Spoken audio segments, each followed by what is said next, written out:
Yeah.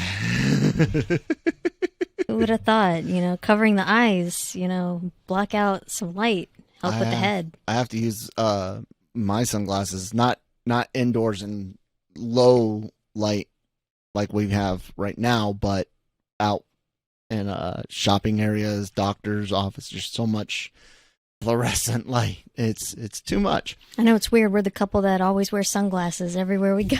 I wear my sunglasses at night and indoors. Yep. Do you remember the commercial that used to play with the chick wearing sunglasses? It was at like the Great Escape theaters there outside Fort Campbell. It always played before movies. It was, I don't know if it was a local sunglasses shop or something like that, but the chick kind of reminded me of Melissa, Jennifer's sister. And she would be walking, and it would turn night, and I have that commercial just popped into my brain. Oh no, I remember the Simple Plan one that they used to play all the time. But yeah. Anyways, not here to talk about local commercials in Middle Tennessee. Local, but yeah. Well, it may, or the one I was talking about may have been. We're here to talk about some Dr. Stone and the Ryusui Special or Ryusui Special. I'm guessing there's some dialect or something there we're missing on why there's an I that some and some not are pronouncing. But yeah, let's if I can get my mouse over, we can roll the intro. Hello, everybody. Welcome to the Anime Versal Reviews podcast here on the GenreVerse Podcast Network and the GenreVerse YouTube channel. Brought to you by the good folks over at Grow Generation, where the pros go to grow. They're the sponsors, and of course, we are part of the big LRM Online family. So make sure you're visiting lrmonline.com every day for all of your entertainment news needs and opinions. I was almost just going to say anime, but we do a lot more than just anime. I'm Kyle Malone. I remember to hit record on both things today. That's Christine Malone, and of course Brian. And I'm going to start today because I usually just throw it to you guys, but I gotta say this is why AVR started. Dr. Stone means a crap ton to me. I convinced Christine to check it out, and then I convinced Brian to check it out, and it single-handedly revitalized, I'll speak for myself, you guys can agree or disagree for yourselves, but it revitalized my passion for anime, new anime, finding new anime, wanting to consume more. I was a movie guy, and anything that was, the big thing right now I would check out. Like I watched most of the first season of My Hero. I watched the first season of Attack on Titan, but man, it was really this that got me going. And spoiler free review for the Ryusui Special. It was amazing. It was me smiling from ear to ear from the first frame until the last frame. It was so cool.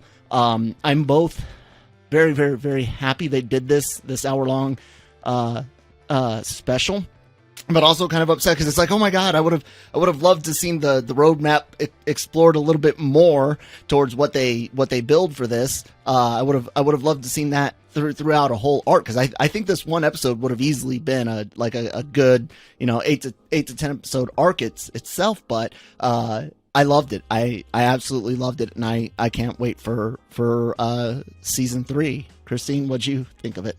Loved it. Definitely agree with your statement with Dr. Stone. Because it was just kind of like one where just every now and then you'd watch something, but this was just like I must consume more. But yeah, watching this episode was so much fun. And I'm just. Like when's the next season coming out again? Next year. Oh my god! Oh my god! I can't believe I have to wait that long. We'll get Tensei and we'll get Tensei next year. Dr. Stone next year. Killing me. We'll get Gridman X Dynazenon next year. I know, and it's like the more I consume, the greedier I get. But at least like with this, like we were just so excited, and it was a blast. Absolutely. Brian. Yeah, it was great. It's been a long week, and this was a perfect way to just sort of sit back and, like you said, it was just fun, have a good time. They do what they always do, where you're like, okay, this is the thing they're working on, but then they introduce other things you wouldn't even have thought of, like, oh yeah, they're gonna need this and that, and just brilliant. Yeah, absolutely. Before we get into grading, what was your kind of take on the new guy, Ryusui? Brian, what'd you think? What'd you think of him? Yeah. Come on. Yeah, He's great. that was funny. He was. You liked him too. Yeah, I love how they managed to do so much with his character, while also giving all the other main characters, your Senku, Gen, Chrome, their due. Kohaku, if I had to say anything, she was underused in this, but that's fine. And I actually really enjoyed the stuff with Magma and Yo. Like, yeah, they I really enjoyed them. I think that really added to the flair of this. What'd you think of? I know, it was funny, like the reaction that you had, them together, like next to each other. You're like, I hope that they don't become friends. And it's like, nope. Thank God. Yeah, that was funny. Yeah. I know you've been very iffy on Yo. Yes. Brian. Did he annoy you here, or are you pretty satisfied with his character now? He was used perfectly in this special. I laughed actually a couple times. So. Just like within any society, there's going to be people you don't like, so that's very realistic. So It's good to have annoying people around. And Chrome had my favorite scene. We'll get to that later. Yes, indeed. I got my Chrome shirt on today. So let's go ahead and grade this, and I give it a solid A. It's an A from me. What do you think, Christine? I was going to say A as well. Brian, I'm going. I might say A plus, man. I think I'm going to go with the top. Okay. I was really thinking about that. I was like, it was, I think, perfect, or as close to perfect as you can get. Yeah, I'm going A plus. All right, then, guys, we're going to go ahead and take a quick word from our sponsors and give Brian a second to reset his camera, because I'm sure we're going to at least talk for 15, 20 minutes, maybe 25, and I don't want to see his camera mess up and make too much more work for me. So, Grow Generation. Grow Generation, where the pros go to grow. The Grow Generation commercial team is armed with industry-leading professional consultants. Grow Generation's team will help you fully manage any size or scale project. They offer turnkey facility designs, cultivation room design, and on-site project consultation. Go to www.growgeneration.com, where the pros go to grow. Thank you guys so much for sponsoring the episode. Grow Generation, link down in the description box below, or if you're watching over at lrmonline.com, there somewhere in the body. Anyways, guys, so there's your spoiler warning. I got a few notes that I jotted down. One of the big things that I wanted to say is just how much science has benefited them, how much I enjoyed little things like the stage. The construction of the stage is great, but it's got lights, and those are real light. Like there are things that are embellishment and part of like the imagination, if you will.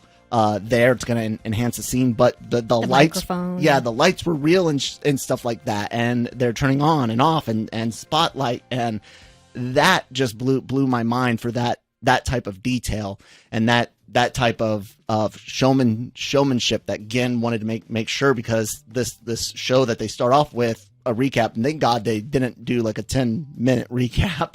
I thought that was great, introducing things like money and what that would bring. You get immediate like gut-wrenching feels of, oh God, this is what Tsukasa was warning about. Ryusui wants the oil rights and shit like that, but Senku, being Senku's already got stuff planned, and including times to let Gen run the show. Yeah. The stuff with Chrome, absolutely beautiful, perfect. I love that he's been my favorite character since getting into the series. The music was good. I loved the new take on the Good Morning World from Burnout Syndrome's, like literally. And then fuck the hot air balloon. I don't know how I missed it in the poster, but I did. So I was actually shocked at the end of the OP when I saw the balloon, because I'm like, you guys show stuff that they make here, and sure enough, that was kind of the thing. And I think that's the only reason why from Brian's point of view on the grade being an A+, yeah, sure, this episode is perfect. But I still felt like, yeah, man, that there were certain aspects I would have liked to have seen more drawn out, of the path to the balloon. Like you would get in like the first season, getting to the sulfa drugs, and then getting to the cell phone, and then getting to the car or tank in Stone Wars.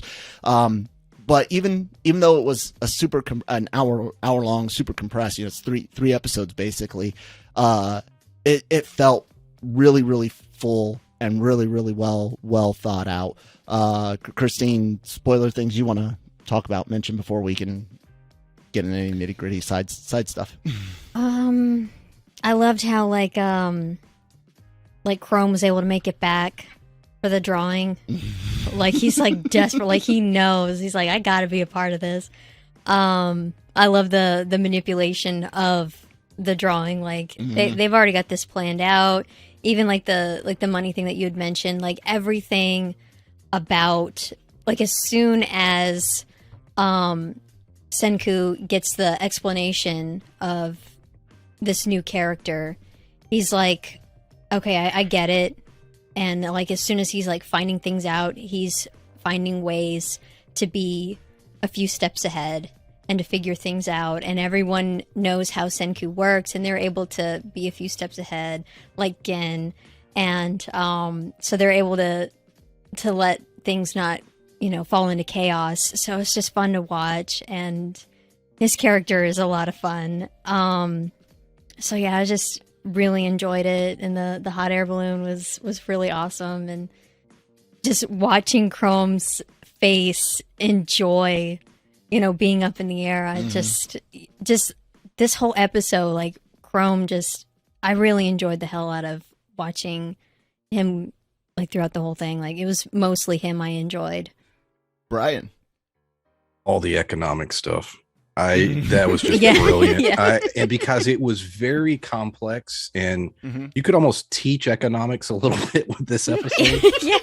Because I couldn't believe how they kept going with it. Just sort of the oil being, backing their dollar, and or was it Drago, or what was it? The Drago, whichever pronunciation you want to go with.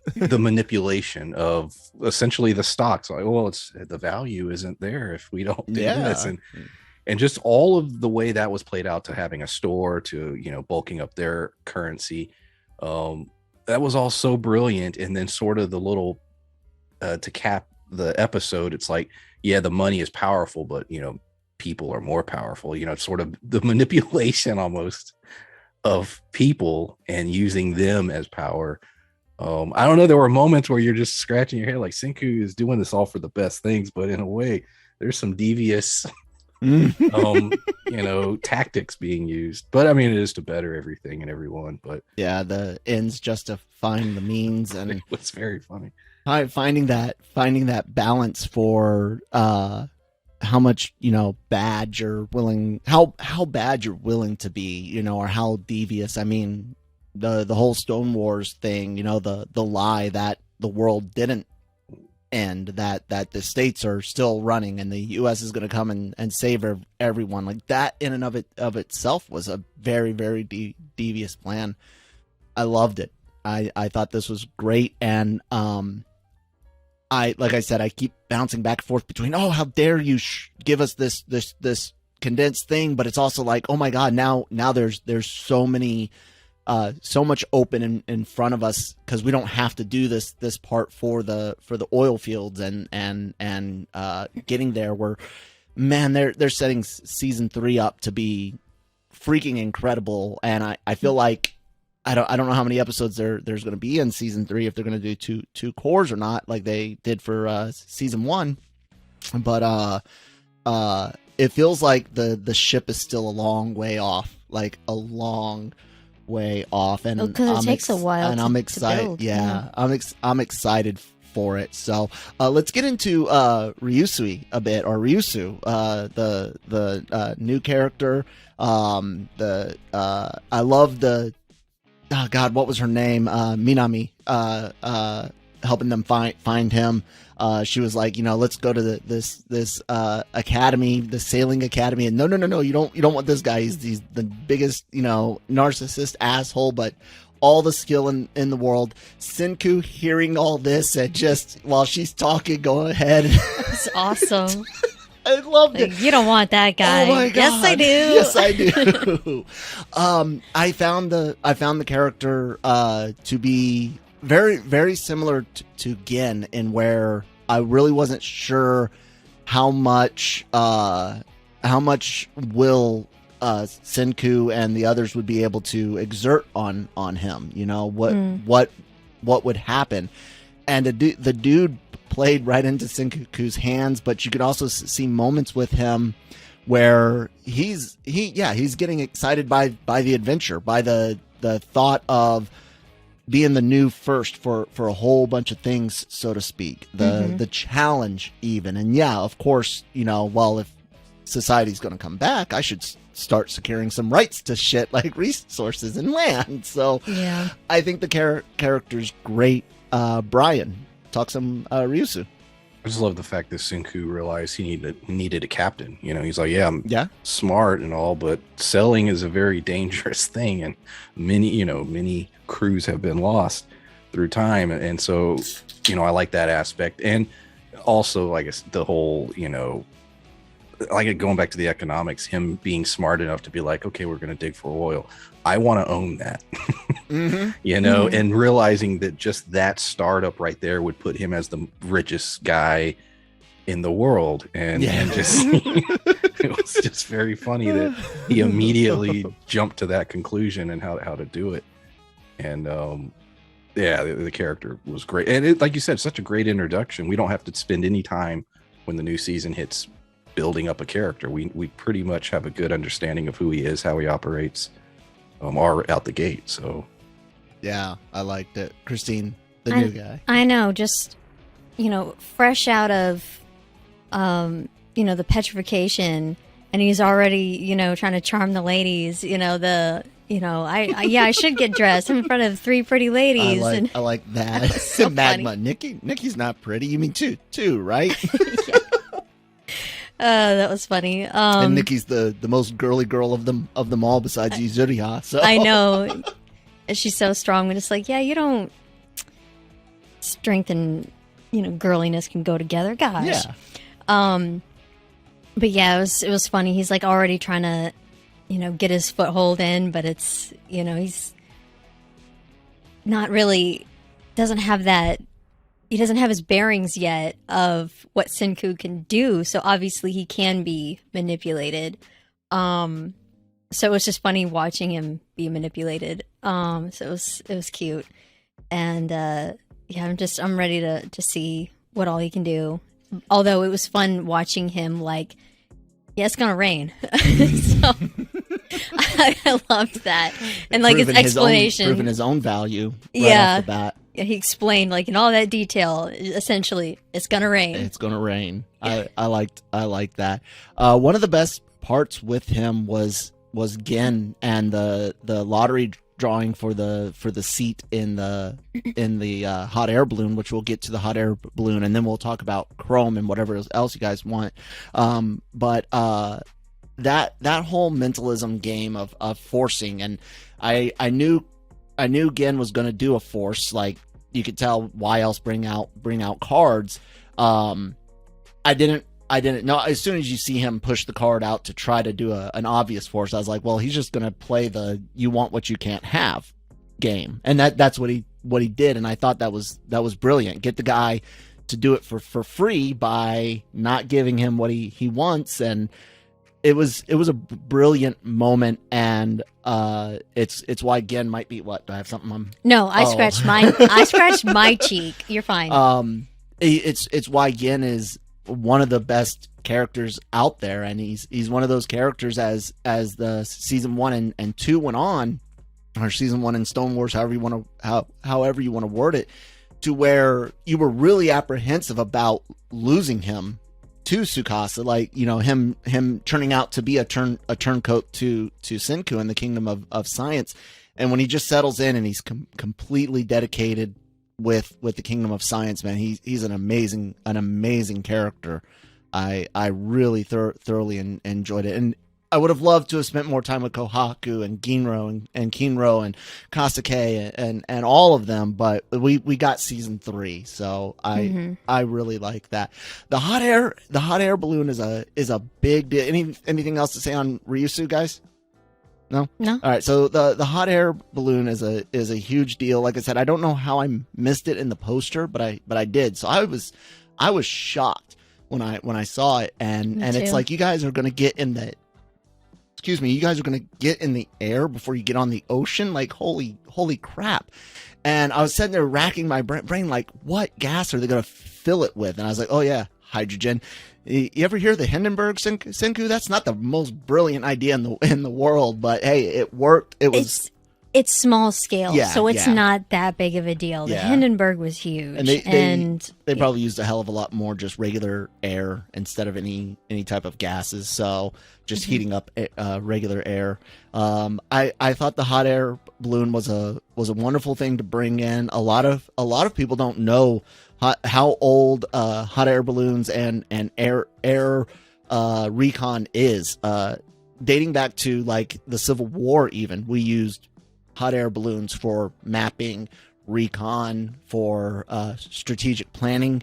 So I loved it. What do you think of the hot air balloon and the process of getting it, the loom, like making the loom and all of that? Like, even just go, Christine, talk. Okay, I wasn't expecting such a complicated loom. I thought it was something going to be very basic. Like, this is all you need. Here, you know, we got other things, but like looking at them, like, oh dang, man, they really went all out. And so, you know, then get to work and get it all done. I thought that was really cool. Watching it be built was a lot of fun, and you know, him just doing the math, Senku doing the math real quick, and just, I know it was a quick process. You know, we only have a short amount of time with the episode, but it was a lot of fun. And you know, it's something that I haven't done before, being in a hot air balloon, because someone doesn't like heights, even though he loves roller coasters. Those are relatively safe and guarantee me a fairly fast death if something goes wrong. Usually. No, but you got a pro on there. If they installed a seatbelt, would you do it? No, because I still gotta fall for a minute or two before my death. I just want death. Like, I want to see it. I want to see it coming, but I want it to be quick. Okay. Like, oh, it's my time, and then done. You're done. Not, oh my god.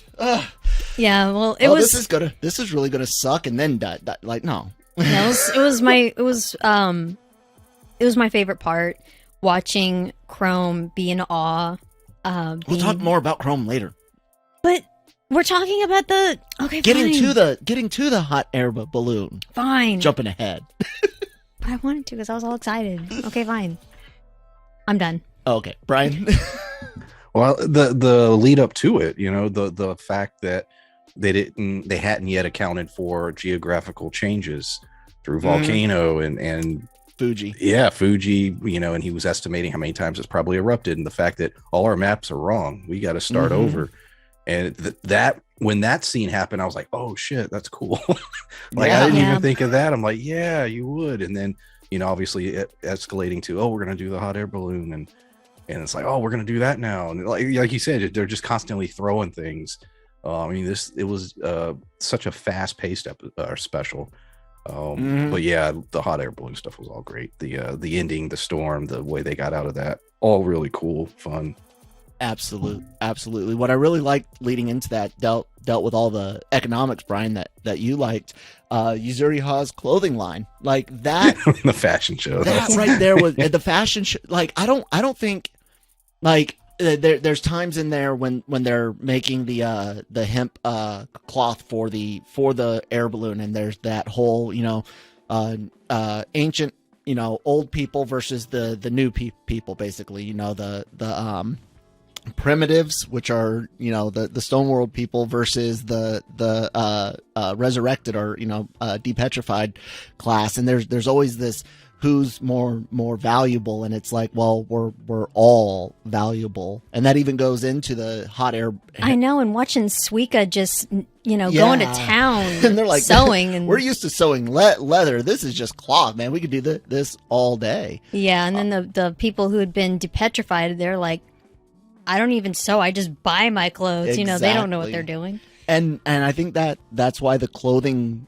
was such a neat thing, because it gave comfort to the depetrified crew and gave them something familiar, but it also gave the Stoneworld crew a taste of something new, and showing them again this advancement. It reminded me of when they needed extra coal for the cell phone, and Senku has all the wood burning stoves built for the huts in Ishigami Village. This was one of those things where it's like, this isn't 100% necessary. They all had areas where they could light fires in their homes, but a stove, of course, is safer, and you can direct the heat, collect the coal. But it built their village up, and this is something else that builds the people up. It gives them a little bit more comfort, a little bit more variety, and I thought that was brilliant to put in there. Yeah. Yeah.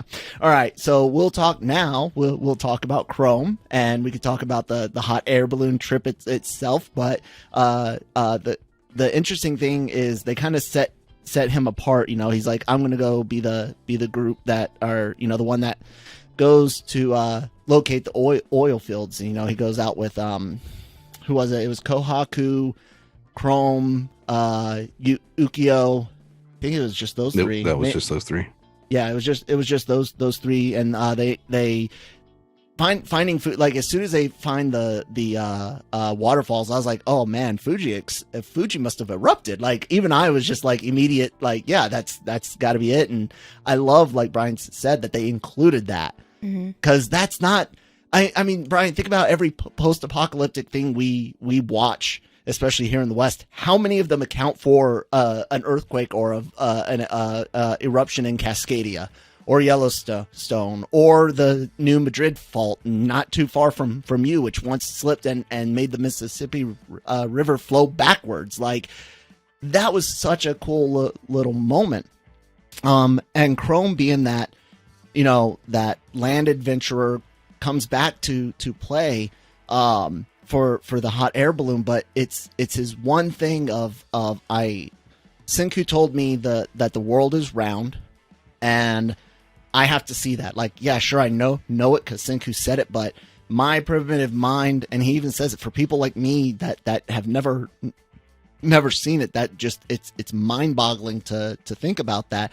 I have to see it. So when I love when he gets the phone call from Ishigami Village that, hey, yeah, they're going to be making something to fly. Dude just runs off on his own for 2 days, and he says it's a 2-day trip from the coastline where the shipyard is, the ship village, to Ishigami Village.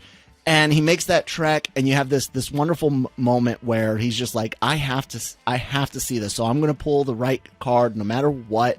And Gen and Senku just have that moment where Senku's like, let him have it, and Gen forces the card on him, and it's just this beautiful moment. But it's even more amazing when he gets up there. It's early in the morning.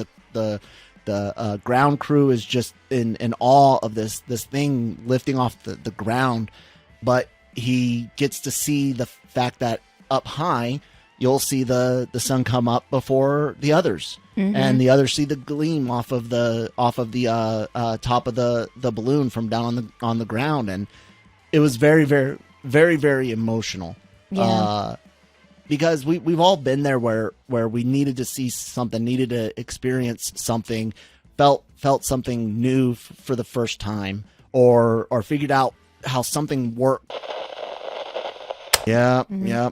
Anyways, go ahead, Christine. We're back. Sorry, we had a small crash. Christine, go ahead. Continue on. Yeah, and it was awesome just to see the look on his face, enjoying that, and happy for him. So, absolutely. Brian Chrome and his experience. Oh yeah, it was great. Like when he heard a flying machine, the way he ran, it was so Chrome. It was like, yeah, he's not going to miss that opportunity. And the whole thing about, wanting to see, you say the Earth's round. I want to see this.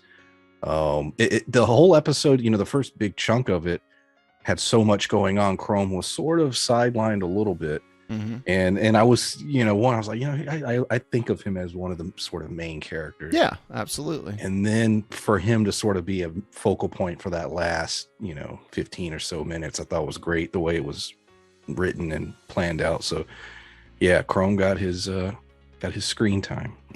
Yeah. What else did you had said earlier? Something about you wanted to mention about Chrome back at the beginning of the show. I was saying my favorite scene was when he found out that there was a flying machine and he just started running because it's such a simple thing, but it's like, of all the people, if anyone had heard that, hey, they're, he's so excited every time they're building something new, and he wants to learn about it and how it works and all, the science behind it. And so for, them to be like, yeah, we're going to fly. And he's the one person to be like, I have to be there. I have to be on it. That's priority one. So I just, it was very in character that he would be so excited about that. I agree. And then the whole, trip in the hot air balloon and into the storm and the three of them having to realize that they're going to need all three of their skills. They're going to need Senku, who can crunch numbers and talk about thermodynamics and things like that. Ryusui, who knows the wind and knows the weather, and Chrome, who knows the land and knows how weather is on the land versus the sea. And you needed all three of them to make this happen. And it was a tense moment in the storm. And like, holy crap, what are you guys gonna do? I was almost afraid that they were gonna make some sort of like just holes in the balloon to come down some, or I didn't know how they were quite gonna get out of it, but it was wonderfully done. It's one of those moments where you can't, no one is necessarily going to die, but I didn't know if they were going to lose Senku, like lose him on and he would be, hit the trees and be hurt or something like that, but survive, of course. Or it was a very, even though I knew no one would die, it was still a very tense scene, and I loved how they got through it, came out of it. Their reactions, I thought it was insane that Chrome and Ryusui didn't realize that all of their joy and happiness, like Senku hasn't chimed in once.